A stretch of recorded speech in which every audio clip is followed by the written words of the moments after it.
The Super Mario Bros. Movie is painfully bad. It didn't break my expectations, because I didn't have any. I gotta be honest, I never was a fan of the Scarlet Plumber. I knew he saved the princess, there was this Bowser guy who he defeated, and now apparently he rides a cart. So yeah, I never actually cared enough to go and watch it in the cinema. It stayed that way until recently, when the trailer for the sequel came out, and then I found out the first part was successful as f***. That's quite big. And if my forecast is right, the second one will do only better. The trailer itself was kinda weird, and I'll talk about it later, because the first part is already there, and it's already bad. First and foremost, let's address the elephant in the room. The production company and its success. Illumination is a first-rate animation studio that has produced several high-quality successful movies. The company hates unnecessary sequels, and never produces low-quality slop. It is known for its robust ability to create stories that are enjoyed by older audiences. Some even say it may be the greatest company in the world. Yeah, that was a sarcasm, because in reality, it is a second-rate studio. Like, you have Pixar and Disney that have these primary movies that you can watch, and then there's Illumination, which feels like a cheap knockoff. And the Super Mario Bros. Movie isn't any different. There's actually nothing special about it, other than the obvious branding. And that is the first problem. The movie exists just because someone had to milk Mario. There is actually no other good reason. And just like that, we have a dumb world with a ton of tropes. I seriously cannot get over the fact how idiotic this movie is sometimes. For the sake of drama, Illumination throws in this dog, who's just an asshole for no reason. He attacks the brothers just because they broke his bone. The whole scene is just over the top dumb and unneeded. What is the actual purpose of it? Does it imply that the brothers are good plumbers? I don't know. Does the whole pipe system break down because they did a bad job? Or because this rabid creature hit himself on the sink 3 times? Okay, it wasn't 3, it was 2. Yeah, I made a mistake. It's time to close the video, I guess. Anyway, then this dog, who's supposed to have some sort of human-level IQ, can't open the shower door. And at the end, he just jumps straight out of the window. They didn't even have to dodge him. So once again, what was the point of this? The main plot device of the whole movie is not Bowser, as you may have thought, or the princess, or Mario, or whatever. It's a fucking tube, which is just randomly placed in our world and leads to some other universe. Of course, it is located below the brick wall, which is shaped in the 8-bit Mario head's form. And yes, it's located on level 1 too. Because, you know, in the Mario games, you can go underground and then it'll be like 1, 2, 1, 3, 1, 4, whatever level. It actually feels like half the lazy scenes are just like that, and the other half is there for the references. Although the whole movie is one big reference, so maybe those two are the same. By the way, yes, he did just break a brick wall with his bare body. And we're still in the point of the story where he's a normal human with no supernatural training, abilities, etc. The whole mushroom world exists only to be a reference. Like, you see, we have these pipes, just like in the game. The fact that half of these are useless doesn't matter. Or like here, you can just randomly fall and die on any random day. This is just so goofy and childish, just like the princess and her facial expressions. I'm sorry, but I just cannot relate to this. Her character is also... I don't really care that she's a strong, self-sufficient woman. That doesn't really bother me. What bothers me is her decisions, specifically this scene. Like, you're surrounded. Your kingdom can be destroyed at any time. What are you gonna do? Threaten your enemy. And then, when the enemy proposes to marry you, instead of brutally killing everyone and destroying your whole kingdom, you threaten him again. Woo! That's a brilliant plan, is it? Brilliant. And only when this character, whose only purpose was to protect you, in reality he doesn't do anything and only becomes a leverage of Bowser's in this scene, gets hurt, you accept these conditions. Then later, when everyone was about to die of lava, you didn't ask Bowser to lift him up and not to kill him. And I know he may not would have listened, but it would at least show that she's a somewhat smart and considerate person. As it is, I guess she hoped the ice would have frozen it long enough for her to, I don't know, she wouldn't be able to lift it alone anyway. So they would have died either way. Great plan, princess. Yeah. Other than that, she doesn't really do much. Most of the heavy lifting is done by Mario either way. And once again, in all of these instances, he's supposed to be a normal human. Maybe I should stop talking about this. But he's not smart either. So what are you gonna do when you're in a death battle with a huge, walking, bald, well maybe not bald, gorilla, who can kill you with one punch? And there are superpowers that you can consume around you. Right, you're gonna attack him head on.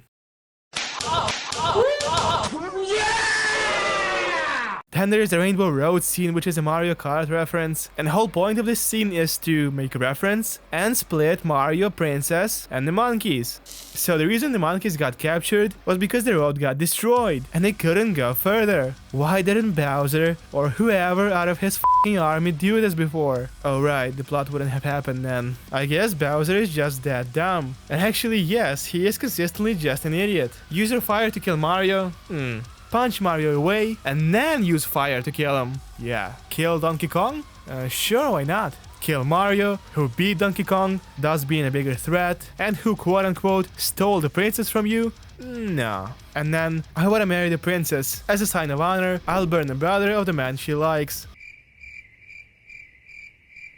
I just noticed this. How does it work? It just automatically rolls itself? Whatever. He doesn't think straight. He's this cartoonish, goofy villain. He wants to marry a human, which is obtuse in itself. And then when she doesn't agree, he just tries to brute force it, even though he's supposedly in love. Okay, the characters are stupid, but what about the story those characters are in? So how does Mario progress in this story? He goes from being a loser who can't do his job and is laughed at, to being a loser who's bad at his job and is praised because he saved the city. He's literally the same person he used to be at the beginning of the movie. The only thing that changed is that he got a temporary buff that allowed him to beat the boss. That's it. His whole journey didn't alter his character slightest bit. He may have gotten stronger physically, even though that's just dumb because he trained in his super form, and I don't know if that applies to his normal body. So yeah, these two got praised just for saving the city. If we put these end of the movie Mario and Luigi at the beginning of the movie, they would have still been perceived as jokes, because they are the same people. And then they start working as plumbers in the mushroom world, even though they're still supposedly bad at their job, or they weren't. I still don't know what was the point of that scene with an asshole dog. The same dog that, by the way, is like cool now. What the hell is wrong with him? Who wrote this? Well, maybe Luigi got braver, for some god knows why reason. He literally did nothing throughout the movie. Why did he get braver? Even in the flashback, it was explicitly shown that Mario is the braver out of two.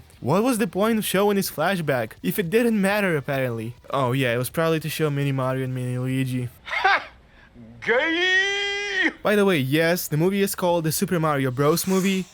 Bros in plural. That means there are at least two of them, and the second one is barely there. Well, maybe at least there is some chemistry between the characters. First and foremost, why does Mario hate Bowser? Because he's evil and tries to destroy the city. Why does Bowser hate Mario? Because he quote-unquote tries to steal the princess from him. Yeah, that's about it. They don't really talk with each other. If it weren't for this subplot with the princess love story, Bowser would have no reason to hate Mario in the first place. You know, that's pretty mild for the so-called arch enemies. The love couple's dialogues are the most surface level, trying to be somewhat interesting talk. Add these facial expressions and it gets agonizingly difficult to take this seriously. Mario and Luigi, they don't really interact after the 20th minute. Donkey Kong has this one line where he is despised by his father and then Mario is the same. Some chemistry, I guess, and the whole dialogue was pretty funny, not gonna lie. The whole conclusion is just unrealistically positive. If this happened in real life and some giant island with lava dropped on a city, people would not be cheerful they got saved. They would have been furious. Their houses, shops, etc. got destroyed. By the way, it's never mentioned, but logically at least a few thousand people must have died, and no one really cares. This is never mentioned. People don't care that a giant walking gorilla is walking around, that there was a lizard that can breathe fire. There's this newspaper shot at the end that has a title, Brooklyn Saved. Realistically, it would have been something like Brooklyn Destroyed, or more realistically, Aliens Discovered. And then the body text would be something like, yesterday, aliens were discovered in Brooklyn. Scientists are currently dismembering the giant ape. This is probably getting into the movie sense territory, but this is my video, so the dislike button is right there. How is Luigi not dead here? He wouldn't be able to hold on to this cage in the first place. Same thing here. It's even bending, like what the hell? How are these dudes' glasses holding? And why does he have such a deep voice? Why don't they get out of their cages? The space between the bars is just enormous. How does he lift this 100,000 tons thing? Why don't they use their own power-ups? If there are cars in this universe, why doesn't Princess have one? Finally, I'll point out a few actually good things about this movie. Obviously, the first one is the animation and the overall visuals. They may be too childish for some, but I just cannot deny how well they look.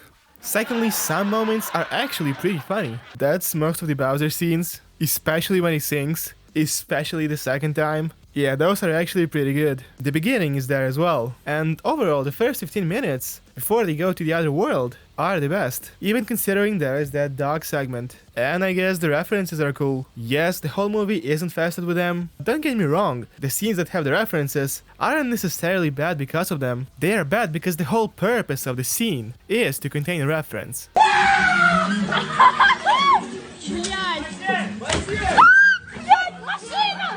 As for the Super Mario Galaxy movie trailer, or simply the sequel, I don't really understand what is happening here. Why are there two princesses? Why is there Bowser Jr. with no teeth? Okay, where is this UFO from? Actually though, all these questions don't really matter. As I can see, the overall structure will stay the same. Bowser is now free as he was before, and he will do some atrocities as he did before. It wasn't shown he has changed the tiniest bit, so his character will probably be the same. This Bowser Jr. may be something interesting, I'll give him that. They placed a heavy emphasis on him, so he must be pretty important. Unlike this girl, who just appears there for a second. If she was important, they would have given her more time. And overall, they have this Yoshi here, and they travel through galaxies. Yeah, that's not a good premise. This may just be one big joke. The release date checks. See ya.